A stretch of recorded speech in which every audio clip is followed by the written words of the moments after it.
Hello friends, my self doctor Mukesh Maurya. Friends, आज हम लोग एक न्यू टॉपिक स्टार्ट करने वाले हैं जो कि 12th के एनसीईआरटी पोर्शन से लिया गया है। इसका नाम है बायोडाइवर्सिटी एंड कंजर्वेशन। तो सबसे पहले चैप्टर को स्टार्ट करने से पहले हम लोग समझेंगे कि बायोडाइवर्सिटी क्या होता है और कंजर्वेशन क्या होता है। बायो मीन्स क्या होता है? लाइफ। बायो मीन्स क्या होता है? लाइफ, ठीक है।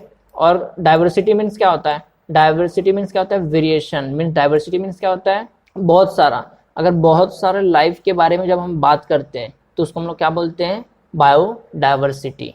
एंड कंजर्वेशन, कंजर्वेशन मीन्स क्या होता है? अभी ह्यूमन की एक्टिविटी की वजह से, नेचर के कुछ एक्टिविटी की वजह से कुछ जो प्लांट्स है, कुछ एनिमल्स है, वो क्या हो रहे हैं? एक्सटिंक्ट हो रहे हैं, मीन्स लुप्त हो रहे हैं, वो धीरे धीरे खत्म होते जा रहे हैं। तो उसका जो प्रिजर्वेशन है, जो उसका जो प्रिजर्वेशन का जो प्रोसेस, इसी को हम लोग क्या बोलते हैं? कंजर्वेशन। इसको हम लोग क्या बोलते हैं? कंजर्वेशन। तो ये चैप्टर में हम लोग बायोडाइवर्सिटी क्या है, कितना है, उसके बारे में पढ़ेंगे और उसका कंजर्वेशन कैसे करना है उसके बारे में पढ़ने वाले। तो ये चैप्टर थोड़ा सा बोरिंग है, मैं पूरा ट्राई करूंगा कि इसको इंटरेस्टिंग बना के पढ़ा जाए। ओके, तो चलिए स्टार्ट करते हैं। तो ये जो चैप्टर है ये हम लोग 4 लेवल पे पढ़ने वाले हैं। तो सबसे पहले हम लोग क्या करेंगे? बायोडाइवर्सिटी का डेफिनेशन देखेंगे।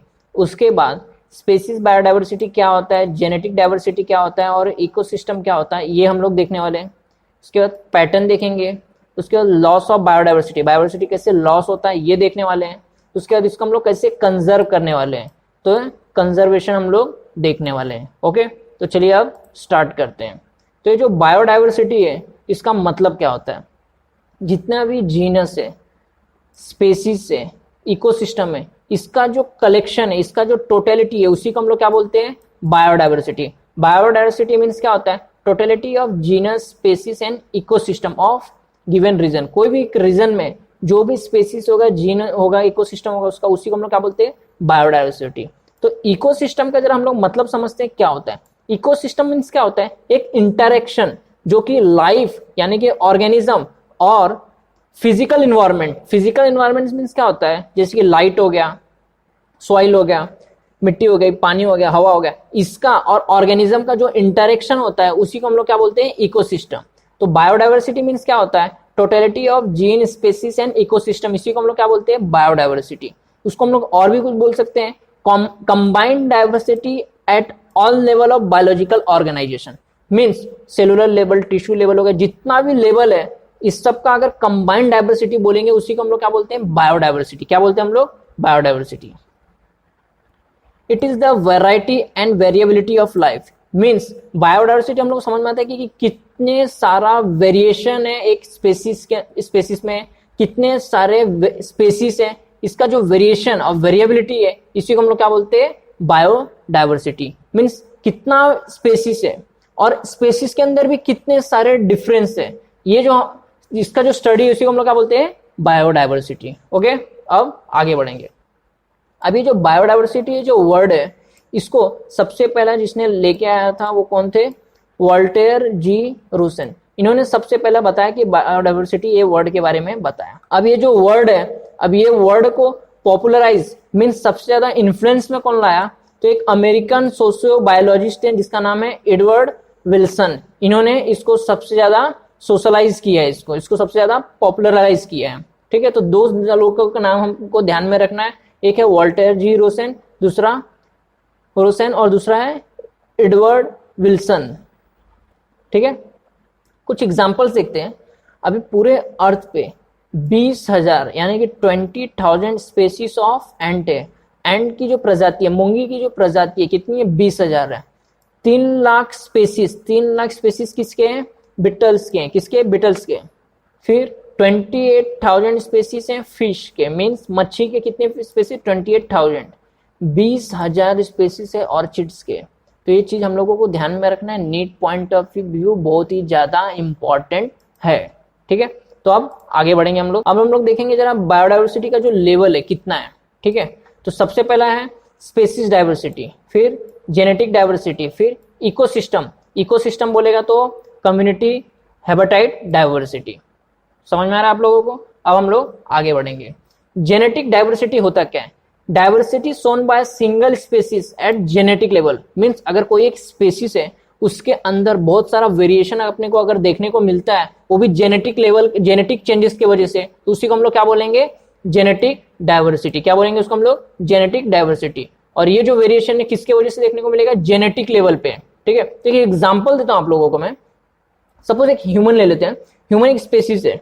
अब ये जो स्पेसीज है, होमोसेपियन जो स्पेसीज है, इसमें कुछ कुछ लोगों का हाइट बहुत ज्यादा होता है, किसी लोगों का हाइट बहुत कम होता है। तो ये किसके ऊपर डिपेंड करता है, ये उनके जेनेटिक फैक्टर के ऊपर डिपेंड करता है। तो ये क्या है, डाइवर्सिटी एट जेनेटिक लेवल। एक और एग्जांपल देख लेते हैं हम लोग, रोल्फिया वोमिटेरिया, ये नाम का जो प्लांट है, ठीक है, इसका अगर जेनेटिक अगर कंपोजिशन देखेंगे तो ये क्या करता है, केमिकल सीक्रेट करता है जिसका नाम है रेसिपाइन। अगर इसका जेनेटिक डोमिनेशन देखेंगे तो इसमें बहुत सारा वेरिएशन आता है। अब ये जो केमिकल है, ये किसी किसी के अंदर बहुत ही ज्यादा पोटेंसी और कॉन्सेंट्रेशन में पाया जाता है और किसी में बहुत कम पाया जाता है। तो ये जो पोटेंसी का जो डिफरेंस आ रहा है, ये किसके वजह से आ रहा है, इसके जेनेटिक कॉम्बिनेशन की वजह से आ रहा है, इसके जेनेटिक लेवल की वजह से आ रहा है। ठीक है, तो जेनेटिक वेरिएशन की वजह से आ रहा है, जिसकी वजह से क्या, इसका जो पोटेंशियल कॉन्सेंट्रेशन उसमें वेरिएशन आ रहा है। ओके, समझ में आ गया। अभी आगे बढ़ते हैं हम लोग। India has more than 50,000 genetically different strain of rice. Means rice तो हम लोग ने सुना है एक स्पीसीज हो गया। अब राइस के अंदर, राइस हम लोग ने सुना है, राइस के अंदर एक सिंगल स्पीसीज हो गया। अब इसके अंदर 50,000 स्ट्रेन्स और देखने को मिलता है। क्यों? क्योंकि वो जेनेटिकली डिफरेंट है। ठीक है, जैसे कि हम लोगों ने जेनेटिक बायोटेक में हम लोगों ने पढ़ा हुआ है। फिर 1000 वेरिएशन ऑफ मैंगो, मैंगो एक स्पीसीज हो गया। मैंगो में क्या है, 1000 और भी वेरिएशन देखने को मिलेगा। तो नीट पॉइंट ऑफ व्यू ये दोनों चीज एकदम इंपॉर्टेंट है। ये भी इंपॉर्टेंट है कि रोल्फिया वोमिटेरिया क्या सीक्रेट करता है, रेसिपाइन, नीट के लिए इंपॉर्टेंट है। Species diversity at the specific level, species level पे जो प्रजातीय लेवल पे जो डाइवर्सिटी होता है उसको हम लोग क्या बोलते हैं, species diversity. Western Ghats have greater amphibian species diversity than Eastern Ghats. Means जो वेस्टर्न घाट्स है वहां पे एम्फीबियंस का जो प्रमाण है, जो प्रजाति है, ज्यादा पाया जाता है as compare to Eastern Ghats. ठीक है, तो ये हो गया स्पीसीज डाइवर्सिटी। फिर ecological diversity at the ecosystem level, means ऐसा बायोडाइवर्सिटी जो इकोलॉजिकल लेवल पे होगा, यानी कि हैबिटेट डाइवर्सिटी, मतलब जितना ज्यादा वहां पे हैबिटेट में जितना ज्यादा फेवरेबल कंडीशन होगा प्लांट एनिमल कोई भी स्पीसीज को ग्रो होने के लिए, वो डाइवर्सिटी उतना अच्छा होगा। तो उसको हम लोग क्या बोलते हैं, इकोसिस्टम लेवल। मीन्स ऑर्गेनिज्म और फिजिकल इन्वायरमेंट का जो इंटरेक्शन है बहुत ही वहां पे अच्छा होगा। तो इंडिया के पास क्या है, ग्रेटर है एज कंपेयर टू स्कैंडिनावियन नाम का जो कंट्री है नॉर्वे का, उसके कंपेयर में इंडिया का जो इकोसिस्टम डाइवर्सिटी है बहुत ही बड़ा है। ठीक है, अब आगे बढ़ेंगे। According to IUCN, IUCN means क्या होता है, international union for conservation of nature. इनके अकॉर्डिंग क्या होता है, 1.5 million plant and animal species describe so far. इन लोगों ने क्या बोला है, पूरे प्लेनेट पे 1.5 मिलियन प्लांट और एनिमल स्पीसीज अब तक डिस्क्राइब किया गया है। और an extreme estimate range from 20 to 50 million, और ऐसा बताया जा रहा है कि उसका रेंज कितना हो सकता है, 20 से 50 मिलियन और हो सकता है। मगर अभी तक कितना बताया गया है, 1.5 मिलियन। आगे देखते हैं हम लोग। According to conservative and scientific estimate made by Robert May ने क्या बोला है, 7 मिलियन स्पीसीज डाइवर्सिटी और भी इस प्लेनेट के ऊपर है। तो हम लोग को यहाँ पे 3 चीज समझ में आ रहा है। International union for conservation of nature, इनके मुताबिक क्या है, 1.5 मिलियन प्लांट और एनिमल स्पीसीज अभी तक डिस्क्राइब हुआ है और हो भी रहा है। ठीक है, दूसरा एक एस्टिमेट बताया गया है कि 20 से 25 मिलियन और हो सकते हैं। ठीक है, एक साइंटिस्ट है रॉबर्ट में, उनके मुताबिक 7 मिलियन स्पीसीज हैं टोटल प्लांट और एनिमल के। तो ये इनका क्या है, एक डाटा है जो हमको मिला हुआ है। अब आगे देखते हैं हम लोग। अब हम लोग देखेंगे अर्थ बायोडाइवर्सिटी, प्रोक्योरेटिक बायोडाइवर्सिटी और इंडियन बायोडाइवर्सिटी। ठीक है, तो अभी इसमें देखेंगे जो एनिमल स्पेसीज है वो टोटल कितना है, 70%। प्लांट स्पेसीज कितना है, 22%, लगभग 22%, जिसमें क्या क्या इंक्लूड होता है, एल्गाe, फंगाई, ब्रायोफाइट्स, जिम्नोस्पर्म, एंजियोस्पर्म, सब प्लांट स्पेसीज में इंक्लूड होता है। अब ये जो एनिमल स्पेसीज है इसमें सिर्फ 70% क्या होता है, इंसेक्ट होता है। सिर्फ 70% क्या होता है, इंसेक्ट होता है। बाकी का जो 30% होता है वो सब बाकी के एनिमल्स आते हैं। तो ये जो 70% है किसका, इस 70% का जो 70% है पूरा इंसेक्ट से भरा हुआ है। बाकी जो 30% बचता है वो बाकी के एनिमल्स के लिए रिजर्व है। ठीक है, अभी ऐसा बताया जाता है कि पूरे पृथ्वी पे हर 10 एनिमल के पीछे 7 इंसेक्ट्स होते हैं। Out of every 10 animal on this planet 7 are insect. ठीक है, इतना आप लोगों को समझ में आ गया। एक चीज और मैं बताना चाहूंगा, इससे ये समझ में आता है कि जो हमारा एनिमल किंगडम है वो टोटल 70% ऑक्यूपाई करता है और प्लांट किंगडम है वो 22% ऑक्यूपाई करता है। बाकी का जो परसेंट बचता है वो उसमें और भी स्पेसीज आ जाते हैं। ठीक है, number of fungi species is more than combined total species of fishes, amphibians, reptiles and mammals. ये बहुत ही इंपॉर्टेंट है।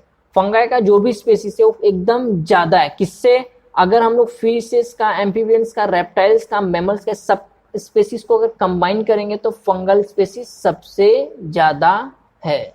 ठीक है, अब आगे prokaryotic.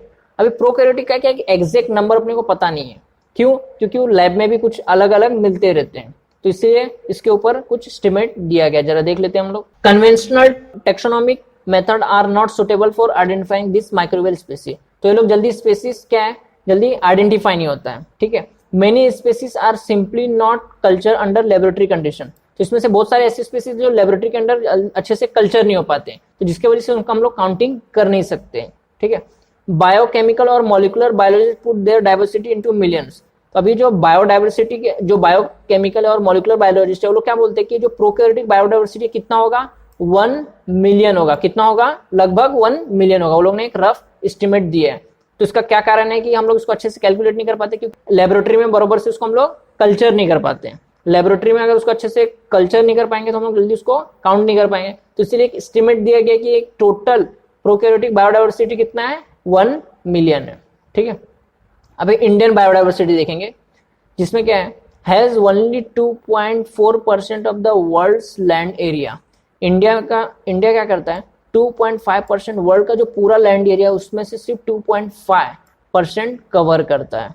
Okay, 8.1% of global species diversity, means पूरे वर्ल्ड में जितना भी डाइवर्सिटी है उसमें से इंडिया कितना ऑक्यूपाई करता है, 8.1%। ये सब आंकड़ा आपको बहुत अच्छे से ध्यान देना है।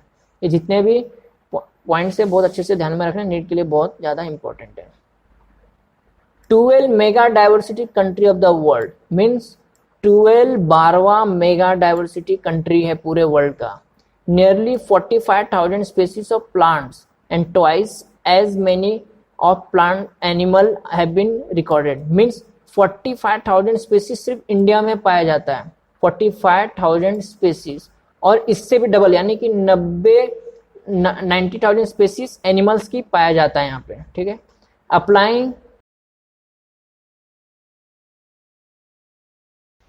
Applying Robert May's global estimate, only 22% of the total species have been recorded.